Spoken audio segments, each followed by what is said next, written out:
Welcome back. I'm Star Connor, and joining me is Jeffrey from Thunder Bay Theater. How are you doing today? I'm doing wonderful. It's Theater Education Week. Right. You just gave me a little education. Let's start with that. I did. So Star asked what the difference is between theater with an R-E and theater with an E-R. I did. And the R-E is in reference to the theater in general as an abstract. You know, like when you say, I love theater, that is the R-E. And then the theater is the building when it's spelled E-R. So whether you're going to the Fisher Theater or the Thunder Bay Theater, so things like that. Right, and I'm glad you educated me on that. You're welcome. Because when I was little, I always wondered what that meant. Sure. And look, we have a little surprise with us today. What is this? We do. This is our proclamation from last week's City Council meeting. I spoke with Matt Wallagora for about the last 2 months about all of the great new educational initiatives that we are putting out for the organization. The last 3 years, education has always been a huge part of my own mission, and since becoming the Artistic Director of Thunder Bay Theater, we have certainly embraced education in all of our many facets. And so with our family fundraiser coming up this Saturday, and with our educational tour kicking off last week, the first one in 7 years, Matt agreed that it would be a great time to proclaim this week as Theater Education Week. Right, and piggybacking on the fundraiser Sure. again this week, just talk a little bit about that and what people can expect if they come this weekend. Sure. So we are producing our first annual family fundraiser. So it is definitely geared towards families, but there are activities and things to do for everyone, especially those individuals in town who may want to support the theater arts and support especially arts education, which is only going to, have a huge impact over the course of where Alpena goes and what Alpena becomes. So when I arrived in Alpena, I realized that there was a greater need for more instruction and more education. And in doing so, what we've really done is get really involved with not just our, young kids who are in the elementary schools and the middle schools, but also really embraced our high school students, not only in getting them on stage, but also getting them prepared for college if they want to go to school for theater, and giving them the tools to succeed in that.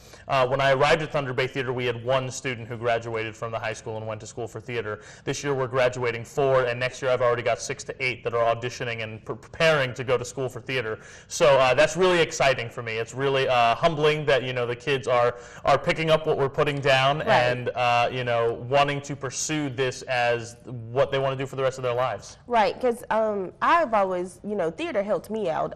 It's not just acting; it's actually, your reading, your learning your comprehension, your yes. communication, your self-confidence, your time management. I just had a mother come in yesterday and show me her students, her 8-year-old student's report card, and it didn't have anything lower than a 95, and she said, "This is because you taught my daughter how to time manage from being in a show."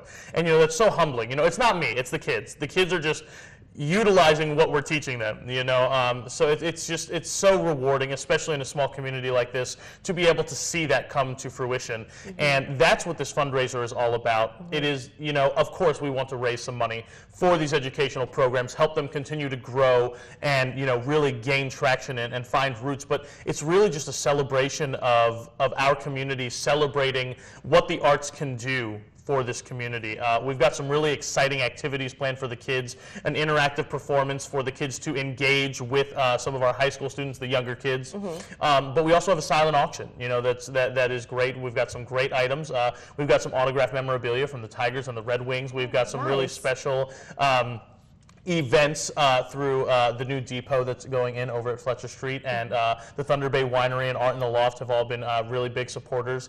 So there's a lot of things to look forward to, and I will actually be introducing our new brand for our education. We've been working for about 6 months on building a new logo and building a 4-point plan on how we're going to educate these kids in theater and really get them invested and make them creative artists for the rest of their time, in Alpena. Right, and my last thing to you, but there has to be a sign up, right? Yes, there is. People need to sign up. So we do have limited tickets available because, Art in the Loft, you cannot put thousands of people in there. So tickets are available online. We have lots of stuff going on Facebook that has got links to all of the different ways.